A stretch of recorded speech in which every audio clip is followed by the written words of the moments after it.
Olá, meu irmão, tudo bem? Graças a Deus. Meus queridos, de um lado, eu fico feliz por saber que existem tantas pessoas que começaram a entender a Bíblia e, por começarem a entender a Bíblia, essas pessoas estão estudando mais, se interessando mais e abandonando o sistema. Mas existe o outro lado. O outro lado, queridos, é saber, o triste é saber que existem tantas pessoas que se dizem cristãos e ler a Bíblia, estudam a Bíblia e não entende nada. Você sabia que é mais fácil você esconder um doce de uma criança e pedir para ela ir procurar? É mais fácil a criança achar aquele doce que você escondeu do que um crente saber fazer uma interpretação de texto ou fazer, não é, uma contextualização da palavra. É, queridos, é triste, mas é verdade. Pede um pastor, por exemplo, pede um líder religioso para responder uma pergunta simples que você vem a fazer acerca das profecias que teria que se cumprir. Pergunta a ele, principalmente no livro do Apocalipse. Agora é interessante e é triste de saber que a grande maioria dos pregadores que estão aí ganhando 8 mil, 10 mil, 12 mil, 30, 40 mil para pregar uma hora, a grande maioria deles são futuristas. Essa é que é uma das partes mais tristes. E por que eu digo isso? Porque tem um irmão que me fez uma pergunta no privado.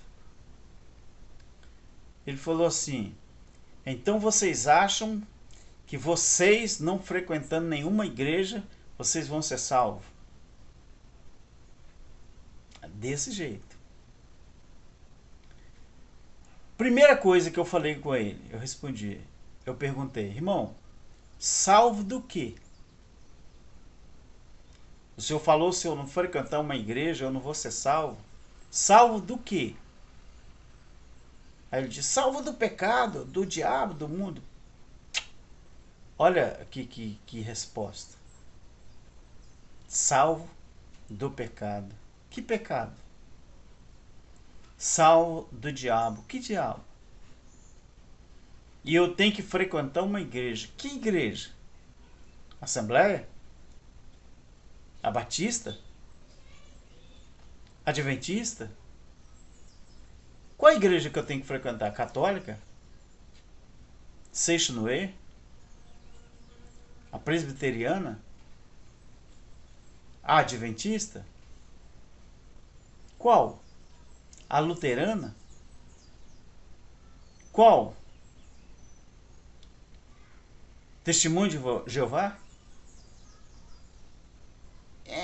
Aí ele começou a gaguejar. Falei, irmão, qual igreja que eu tenho que frequentar? Não, tem que ter uma. Falei com ele, tem que ter uma. Ou todas elas são de Deus? Irmãos, é triste, mas é verdade. Eu falei, meu querido,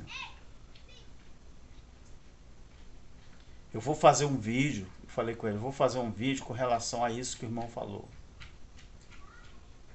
Por favor, quando o senhor visualizar o vídeo, ouça até o fim. Eu falei, não vou divulgar o seu nome, só vou falar aquilo que você falou. Então, meu querido irmão, igreja não era um termo para ser usado hoje com referência às pessoas que se dizem cristãos. Aprenda isso, meu querido. Igreja, o termo eclésia, ajuntamento de pessoas, era um termo que foi usado para dar nome ao corpo de Cristo que estava sendo formado lá no primeiro século. Não existe igreja como corpo de Cristo mais, queridos. Sabe por que não existe o corpo de Cristo como igreja? Porque a figura do Cristo ressuscitado não existe mais. O corpo de Cristo não está sendo formado. O corpo de Cristo já se formou. E esse corpo de Cristo, que era chamado igreja, ele se converteu nos filhos de Deus no Espírito, desde o primeiro século, lá no juízo de Deus contra Israel, a chamada grande tribulação, ou também a chamada vindima, de Isaías 63. Mas você quer aprender sobre a vindima? Comece a estudar o capítulo 60, estude os 60, 61, 62 e 63. Todos esses capítulos se referem ao que Deus estaria fazendo contra Israel, a chamada grande tribulação, a chamada vinda de Jesus, a chamada tão sonhado pelos que acreditavam e aguardavam a vinda do Senhor. Então, meu querido, igreja, quando ela se casou com Cristo, lá em Apocalipse capítulo 19, ela deixou de ser igreja, corpo de Cristo, e passou a ser os filhos de Deus no Espírito. Hebreus 12, 9. A partir do momento, meu querido, que a igreja passou a ser a esposa do Cordeiro, só para haver a redimição, ou seja, os redimidos, que você vai ler em toda a extensão do livro de Apocalipse, os redimidos que de igreja se transformaram nos filhos de Deus no Espírito, como característica da igreja, a esposa do Cordeiro, era uma simbologia, era um casamento espiritual. Esta igreja da época, ela passou a ser a esposa do Cordeiro, só que essa esposa, no sentido espiritual, hoje, é em todos os países do mundo, em toda a extensão do reino da terra, são todos aqueles que acreditam que o reino de Deus já foi estabelecido desde o ano 70. Então, esses filhos de Deus no Espírito, enquanto aqui estiverem, estarão desfrutando o reino de Cristo, que não tem nada a ver com o corpo material, e sim o espiritual. Dê uma olhadinha, por favor, meu querido, no que Paulo ensinou sobre o reino de Deus. Primeiro menciona Jesus, lá em Lucas, capítulo 17, 20 e 21. Quando Jesus foi interrogado acerca do reino de Deus, eu vou usar aqui uma... Como que eu uso a palavra? Uma comparação. Jesus deve ter olhado, se virado e olhado para eles e falado assim: não acredito que vocês estão fazendo essa pergunta para mim. Meu reino? O meu reino, ele não vem com aparência física. O meu reino não é palpável. Quando alguém falar para vocês que Jesus está ali, Jesus está lá ou acolá, Jesus fala: não acrediteis. Ou seja, acrediteis, não acredito nessas pessoas. E por isso o eis. Não acrediteis. Ou seja, não acreditem nessas pessoas. porque o verbo é transitivo. Aí Jesus continua falando assim, porque o meu reino, ele não vem com aparência física, porque o meu reino está dentro de cada um de vocês. Aí Paulo, para sintetizar, Paulo lá em Romanos, hipoteticamente falando, Jesus ali estava dizendo o que era o reino. Mas Paulo ele completa em Romanos capítulo 14, versículo 17. Paulo falou assim: o reino de Deus não é comida e nem é bebida. O reino de Deus é justiça e é paz de espírito. Lá em Romanos capítulo 10, versículo 4, fala que Cristo foi o fim da lei para a justiça daqueles que acreditam. Então, meu querido, se você é uma pessoa que não acredita no que o reino de Deus já foi estabelecido, você não pode viver o reino. Porque quem sabe você seja igual parte dos judeus que ainda estão aguardando o Messias nascer num berço de ouro. Talvez você seja um judeu, não é? Que está esperando ainda o Messias nascer de uma família rica, de uma família milionária, aí ele vai vir para dominar o mundo. Quem sabe você entende essas coisas literal.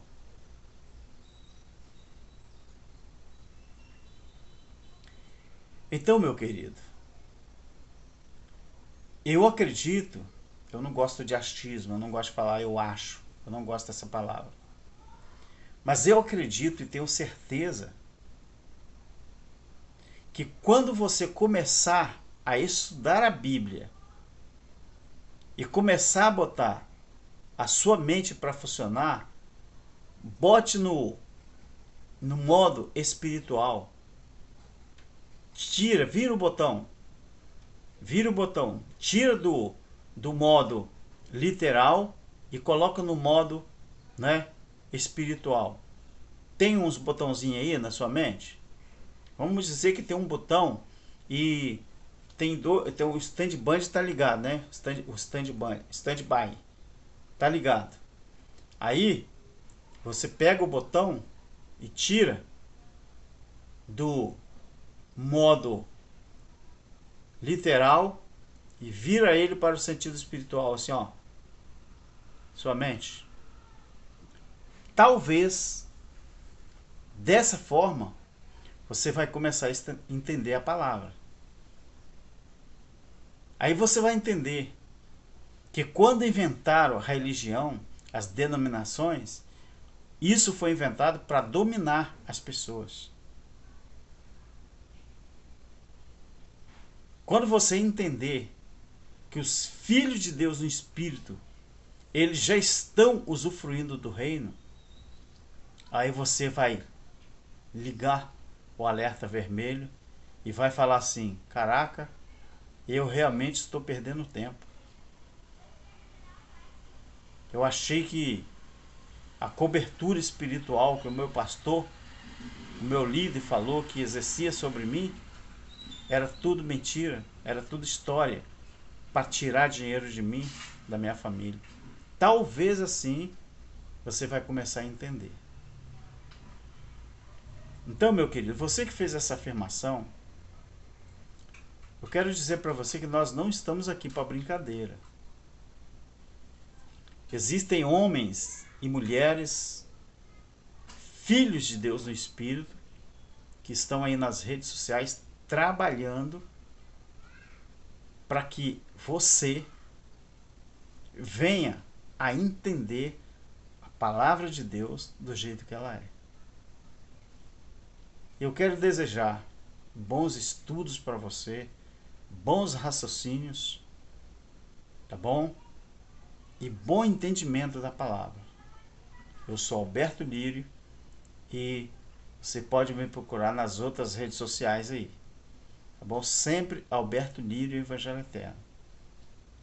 E quem sabe você vai começar a entender que as coisas de Deus não sendo do jeito que você e outras pessoas pensam. Um dia eu pensei como você, tá? Um dia eu pensei como você, mas eu vivi o suficiente para que o meu Criador pudesse abrir a minha mente. E eu desejo o mesmo para você, tá bom? Deus te abençoe, abençoe a sua família e que tudo seja esclarecido para a honra e a glória dele, o nosso eterno Criador. Tchau, Deus abençoe.